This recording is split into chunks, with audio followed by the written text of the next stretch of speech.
your welcome remarks.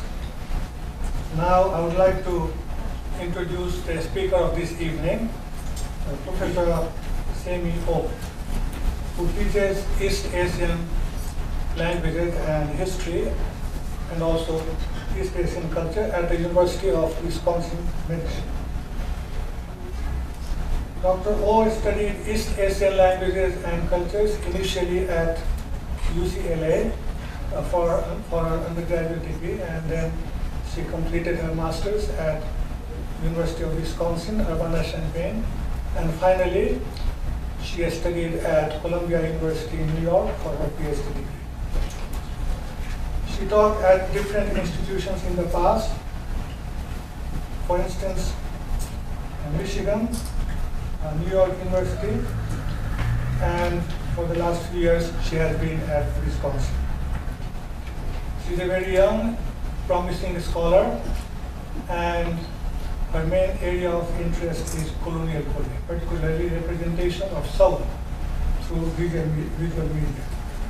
Now she has a long list of presentation papers and also published works.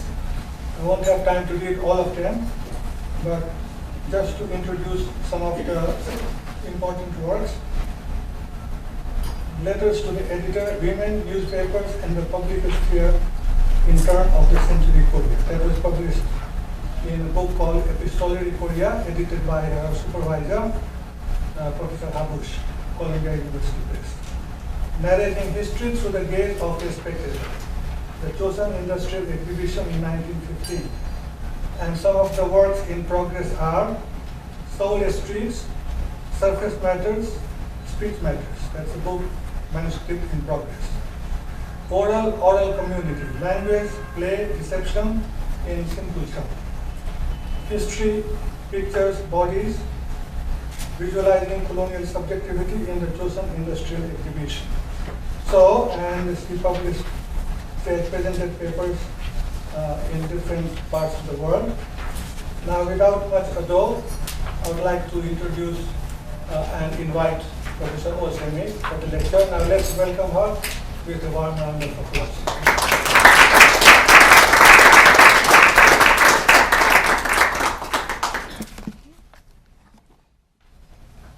Thank you, Professor Moon, for your kind introduction, and I'd like to thank everyone for being here today, and especially extend my thanks to Academy of Korean Studies and Professor Jang for inviting me for a great occasion such as this. Today I titled my presentation March 1st Revisited. I'm fully aware that this might be an ambitious attempt to take, because March 1st movement was a very momentous event in Korean history. Some of you, and many of you actually, may already know the March 1st movement was a mass protest broke out on March 1st of 1919. That was 9 years after the formal annexation of Korea by Japan. So that was a mass protest movement that resisted and demonstrate the illegitimacy of Japan's occupation of Korea. We see this movement in Korean history and in Korean culture and society as the demonstration of Korea's independence and sovereignty. So when the place of the March 1st movement is so well established and well defined in the cultural atmosphere and historical scholarship, any attempt to talk about the March 1st movement would be a very difficult task. So I'm fully aware the gravity of the task. So instead of talking about the March 1st in its entirety, I would like to offer a different perspective, a perspective that have not been much discussed in the field from my own humble perspective. I study colonial Seoul, specifically the visual culture of colonial Seoul. So I would like to talk about March 1st movement through the visual lens. That means I will focus on the representational politics about behind representational politics behind how to talk about, how to depict an event that actually took place. And instead of talking about the mass protest itself, I will also turn my attention to another event at the backdrop of the March 1st movement. That is the Kojong's funeral. So March 1st took place on March 1st of 1919, and Kojong's funeral was scheduled on March 3rd of 1919. So those two events coincide very closely. Also at the same time, when the March 1st broke out, there was a rumor spreading around that Kojong died not of a natural cause, but by being poisoned by Japanese.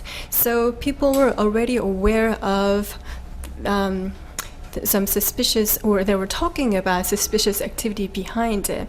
So when we factor in this impending royal funeral, the mass protest of the March 1st movement gains more complex dimensions than resisting Japanese colonialism and demonstrating Korea's desire for independence.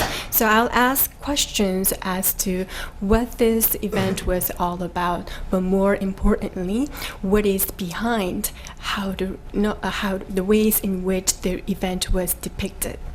So I'll just read my paper from here on and try to keep the time. So when we consider the March 1st movement as the movement of national resistance, it might not be sufficient to characterize it simply as a reactionary outburst to the formal political oppression that Korea had been subject to during the past 10 years.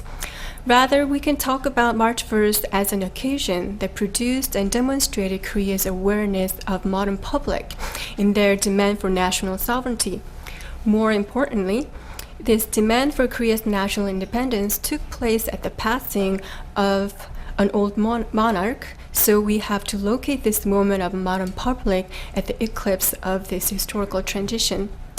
Then a complex set of questions arise from how to envision nation in terms of the negotiation between monarchical subjects and modern public, to how to define and redefine the nation from the perspective of a declining monarchy. And this photo here shows the crowd who are gathered not anywhere else but in front of a stele that was dedicated for the 40th year anniversary of Kojong's enthronement in 1902. So for this presentation, I'm particularly concerned with the question as to why Japanese colonial government allowed the funeral to take place in the first place, and how the Japanese colonial government was involved in the planning and orchestrating of Kojong's funeral and funerary procession. Kojong's funeral took place on March 3rd, only a few days after the initial outbreak of the March 1st movement.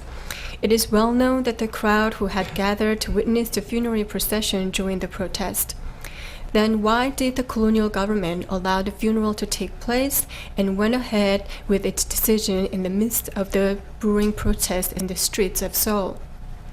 I will try to show in this presentation that the ways in which the funeral was staged aimed at rewriting the age-old funerary rites for the monarchy, in a way that the funerary rite became desacralized and mobilized in writing a new kind of history that placed the potential political symbol of the monarchy in the past. I will try to explain it through the ways in which new media technology, such as photography and cinema, was utilized in representing the event. So in this presentation, I'll first look at the proceedings of the funeral, and then move on to discuss the funeral as a media event and a historical event. A royal funeral is a rite that is only reserved for the death of the royal family. There are different terminologies referring to types and levels of royal funeral, such as 국장, 예장, and 어장, depending on who is the deceased. The royal funerals follow the instructions detailed in a supplementary treatise on funerary rites, 국조상례복편. So when the king died, a bureau called 도감 was established and officials were selected. Under the direction of the one prime minister, 3 branches of the bureau were established: 국장도감 that oversaw the entire funerary rites, 빈전도감 that managed the mortuary hall, dressing of the corpse in the funerary clothing, and Sannung-dogam that was responsible for the burial site. The funeral was preceded in the sequence of the establishment of the dogam, preparation of the mortuary hall, donning of the mourning garments for the chief mourner, departure of the coffin, lowering of the coffin, bringing back of the mortuary tablet to the palace, and finally disbanding of the dogam, the bureau, after the funeral. Kojong died on January 21st, 1919 at the age of 67 in his residence at the Deoksu Palace. His funeral was being prepared in accordance with the royal rites immediately after his death, but an edict was issued on January 27th stating the necessity of a state funeral for him. The edict said, I quote, "The funeral of Great King Yi, recipient of the Supreme Order, shall be a state funeral," unquote. An interesting aspect of this seemingly simple order lies in how it refers to Kojong. Kojong at that time had already been abdicated from his throne because in 1907 he sent envoys to the Hague Convention to protest the illegitimacy of Japan making Korea its protectorate. Therefore, he is referred to as Great King Yi, Itaewang, a title given to him since the annexation in 1910. Instead of Kojong, his reign title, or the Emperor Kojong, as he was known since the foundation of the Taean Empire in 1897.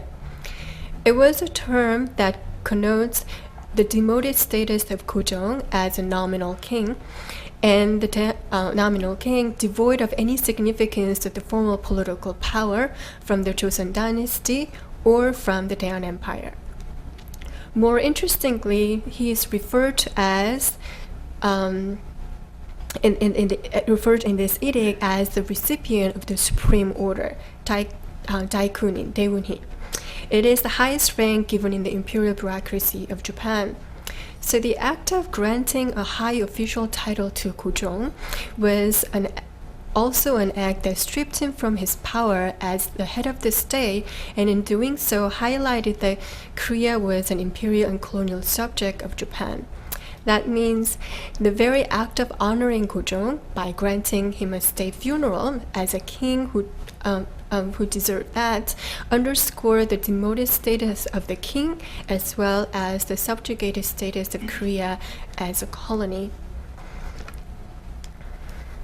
When Japan intervened by that edict, a funeral was arranged by the Office of Funerary Rites in the Imperial Household Agency, 국내상, in accordance with the Japanese imperial rites. Instead of the three branches of Dogam mentioned before, 어장주감, 빈전혼전주감, 산릉주감 were established under the directives of that very agency. And you can see in this photograph, side-by-side photographs of Joseon-style funeral and on the left, and the Japanese style of funeral on the right.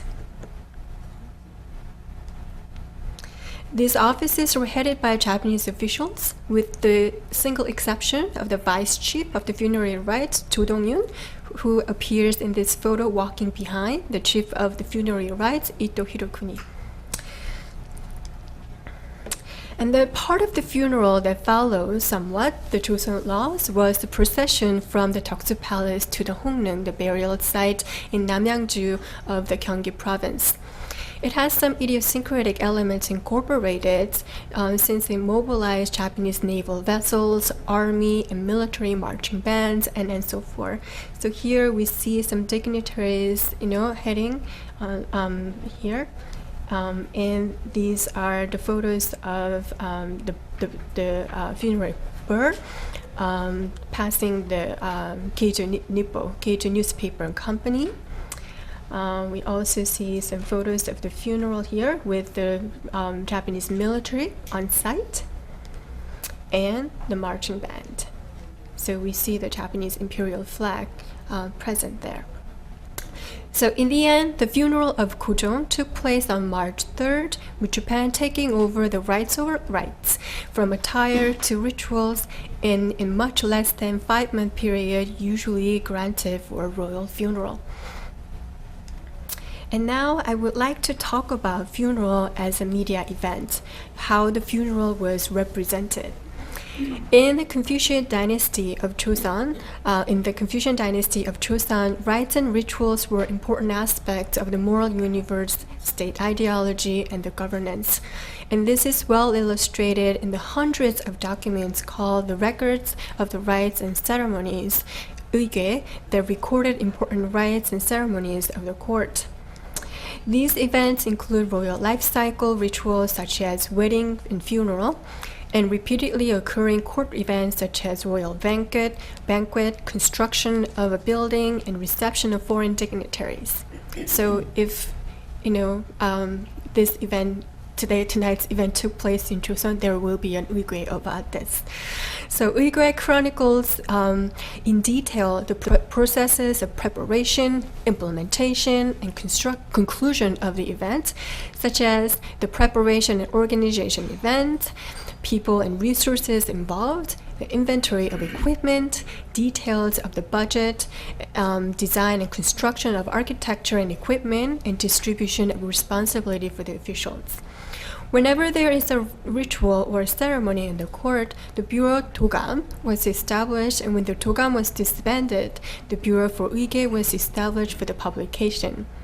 We can think of 의궤 as a comprehensive report of the event that not only include different aspects of the event that just mentioned, but also different genres of documents ranging from the royal orders, letters of request from the court officials, documents exchanged between bureaus and offices, figures of income and expenditure, plans for the articles and equipment, and seating charts and diagrams of the hierarchical orders for the participants.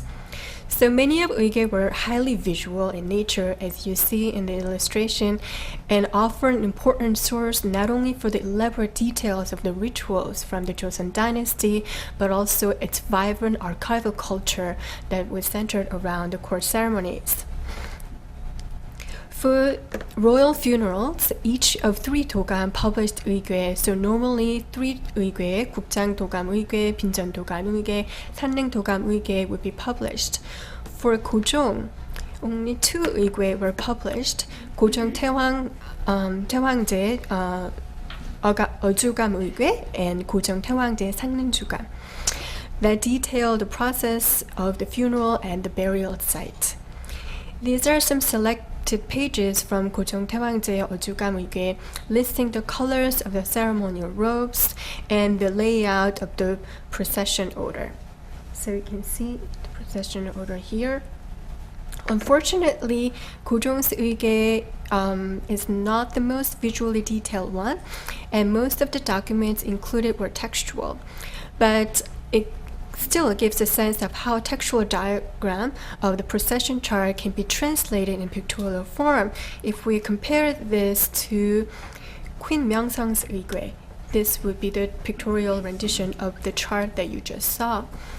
So 의궤 is obviously done in a book form, so each page of the 의궤 contains only a partial view of the procession. So this is only the view of the bier.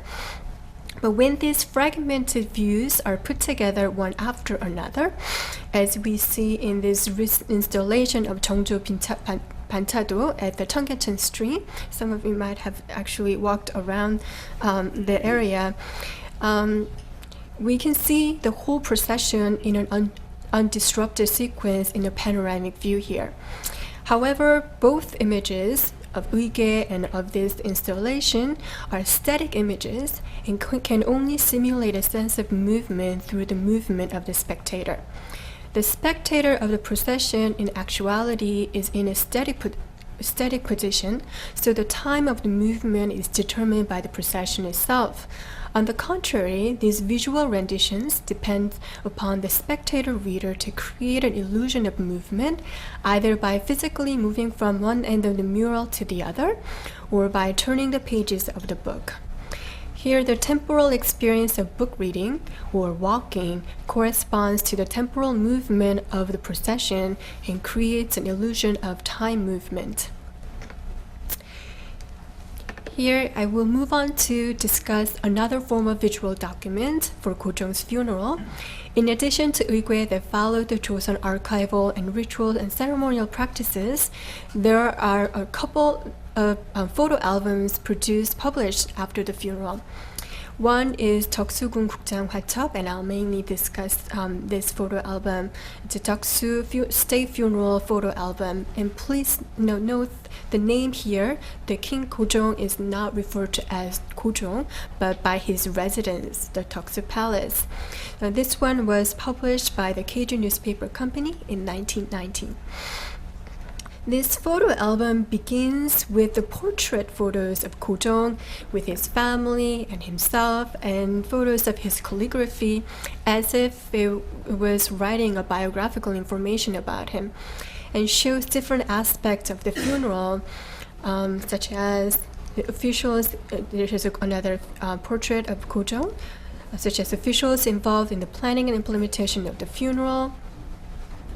The view of the crowd gathered in front of the Daehan Gate of the Deoksu Palace on January 24th, on the day of Seongbokshik. It is the day when the chief mourner dons the mourning garment, and here the chief mourner will be his son Sunjong. In the view of the funeral, the military and marching band in procession, in both photos here, and the bird leaving the Deoksu Palace, the Daehan Gate, and here is the crowd overlooking the bird passing by.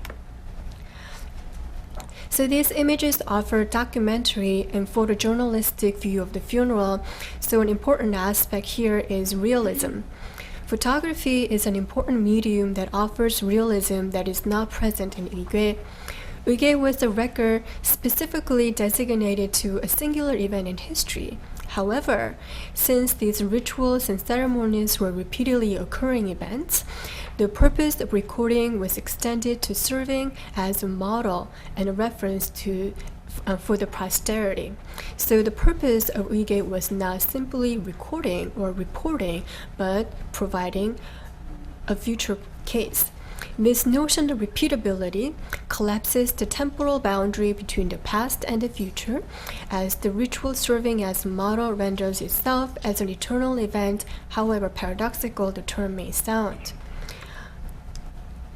Unlike this eternality of time that Uigwe depicts, this photo album emphasizes the presentness of the event, so we see two newspaper inserts with photographs.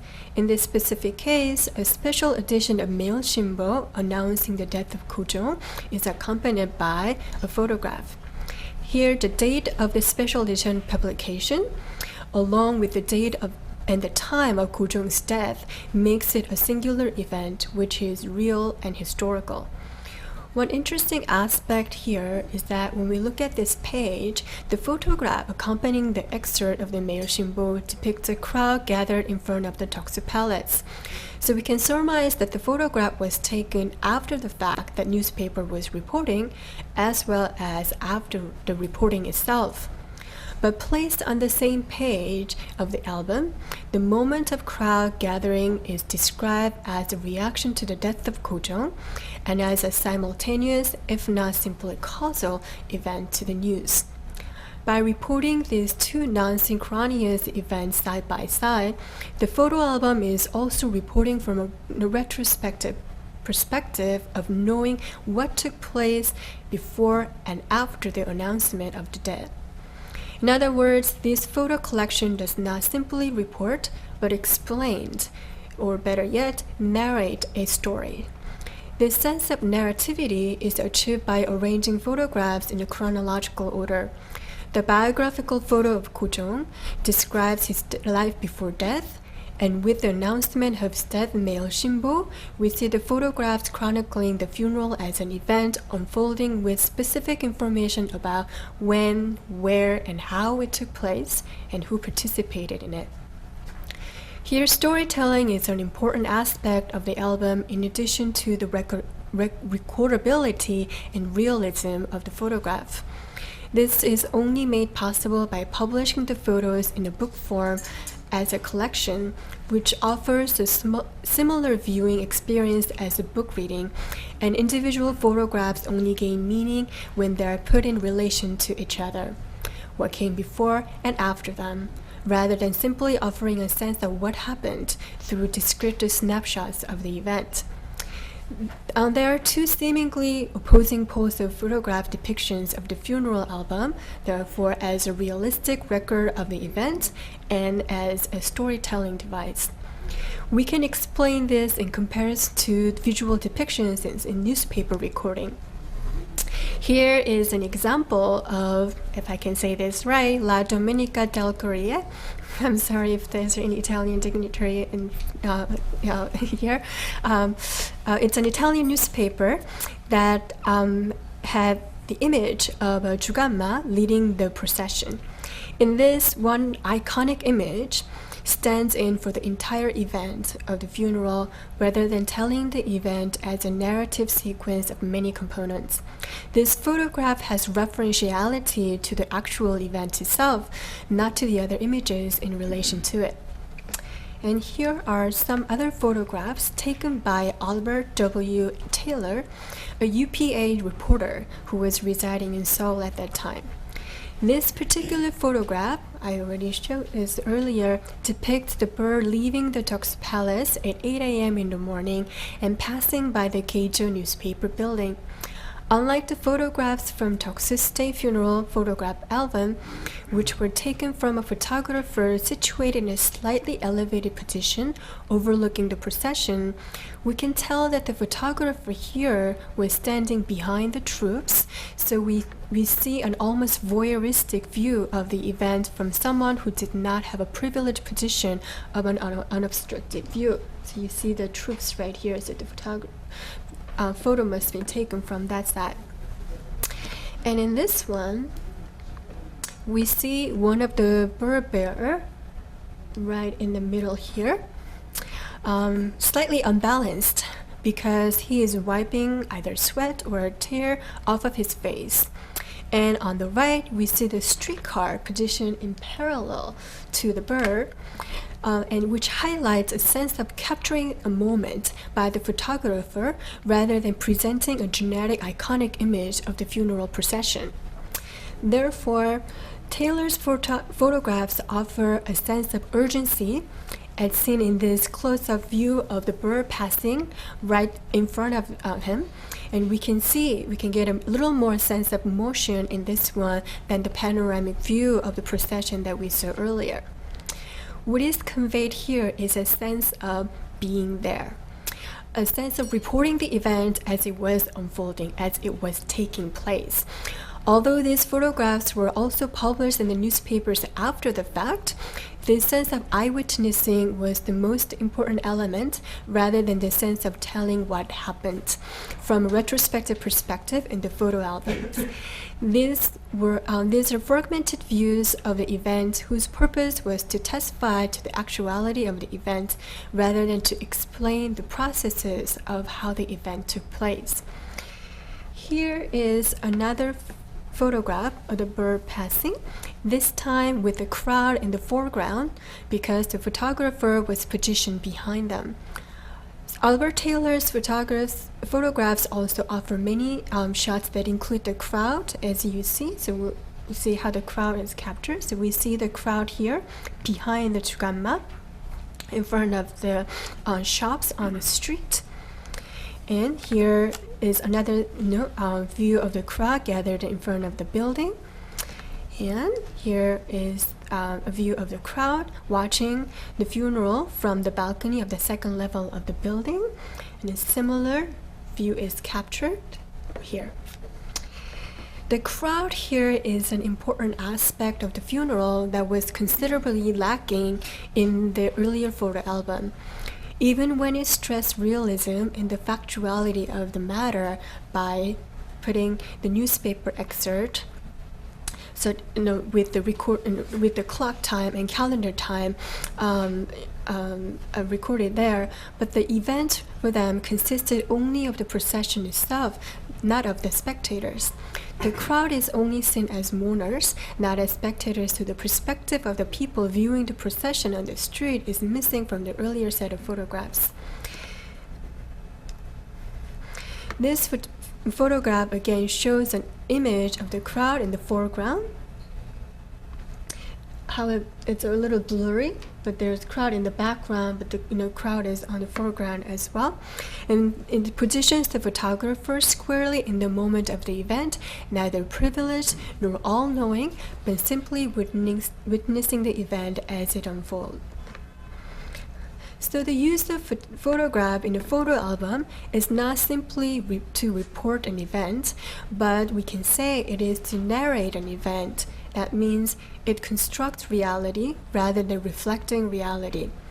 When this narrativity is achieved by putting individual photographs in sequential and narrative relation to each other through the medium of a book, meaning narrativity is an intentional and interventional activity, not something that was already inherent in an event. So I will try to demonstrate that by showing photo collections called 이태왕 전화장의 사진첩, which is in the care of Seoul National University Museum. So when we look at this thumbnail view of the photographs, it shows an unedited version of the photographs, unlike the Doksu photo album that we saw earlier. And it becomes evident that multiple photographers at work and so we see some repetitions of the sequence. So everything is organized in sequence, similar to views of Kojong portrait and how the event was taking place. And over here, the procession of the funeral finally arriving in Hongneung, the burial site. And it will repeat itself with another view of the procession from a different perspective, right? And then there is the distant view and the description of architecture and station, and it goes back again to the beginning of the funeral and naval vessels and different views of the procession to Hongneung again. So this is a collection of multiple perspectives, multiple photographers contributing. So however sequential these images might be, these are unedited versions of the event itself. This illustrates the narrative is a simulated reality told from the perspective of the editorial voice. While the photo album offers a semblance of time movement, a better suited medium was cinema, and a film titled A Panoramic View of Kojong's Funeral, Kojong 인상 정경, was made in 1919, even though it does not survive today. As seen in the panoramic view of cinema, and what is seen in the panoramic view of cinema is the reading of the photo album image in sequence, which offers a specific kind of view of the funeral procession that is essential in telling a narrative in a continuous succession of images. So we can compare side by side the reading activity, flipping through the pages of the photo album to the moving images when the images are put together in a cinematic form. So what these photo albums mimic is the very movement of narrative, one that collapses the motion movement of the event and the time movement of the narrative. This new narrative temporality of cinema contrasts sharply with the temporality of Uigui. Although reading Uigui also replicated a sense of book reading and emotion movement, the fact that the record did not simply function as a report, but as a prescription for the future, renders the event as something eternal. The funeral was a ritual, and its visual representation, that sense of honoring and sacralizing the dead, was replicated. In that, the temporality of the sacred was the past that was still relevant in the present and in the future. On the contrary, in this journalistic and retrospective narrative collection of photography and in the panoramic narrative of cinema, we see the event as a singular event in the freeze frame of photography and the panoramic narrative. And the eternality of history achieved by a ritual was turned into the virtual memory and nostalgia. Like the relics sitting in the museum, the funeral as an event and media event only harkened back to the past that relived itself in the present as memory, not as an event that can resurrect its relevance in the present time. John Baudelaire talked about cinema and how it contributed to the disappearance of history and to the advent of the archive, and linked it to the secularization of history.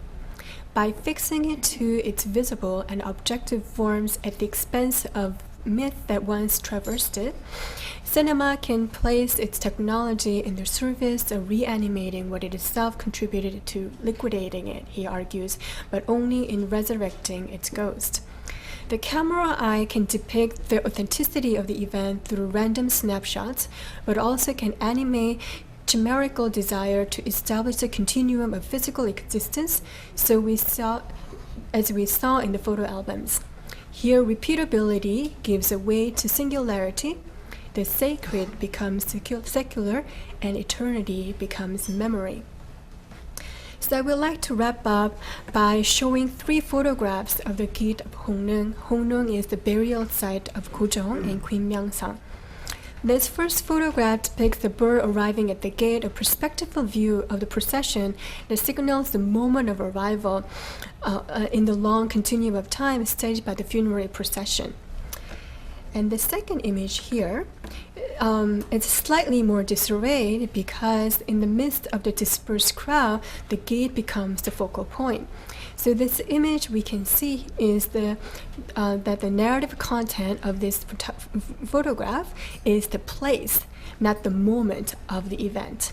So the same view of the Hongneung on the one hand can depict a moment, the time, and the other one can depict place, where it took place. But both photographs situate the place of Hongneung squarely as the focal center of the event of Kojong's funeral.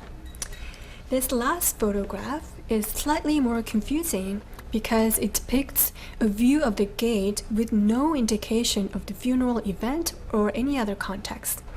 This contextual void offers no sense of event, but instead depicts a sense of timelessness in the stillness of the landscape. Only sense of time is hinted through the trees lined up toward the vanishing point in the horizon.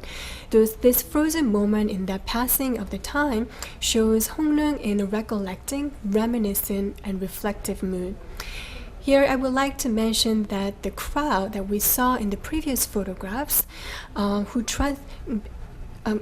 because while they were depicted as simply as spectators in those photographs, they were the ones who turned into the modern public who joined the March 1st movement and demanded for Korea's independence. So this photograph that dilutes the collective possibility of the crowd in the individual nostalgia is, in a sense, a desacralization of history through personal memory and an alienation from history because that history only existed in memory. Nostalgia and memory are therefore a means through which history is secularized and personalized. So we can think about the depiction of funerary events in photography and cinema not as a denial of history, but a denial of eternal potential through ritual. Thus, we can talk about the immediate event of Kojong's funeral as a strategy of history writing that disavows its mythology. So the answer to the question that we asked early on, why did Japan allow the funeral to take place and how did it do it, should lie in the fact that the goal of this funeral was not to deny Korea a history, but a very specific kind of history that enables Korea any national potential. Thank you very much.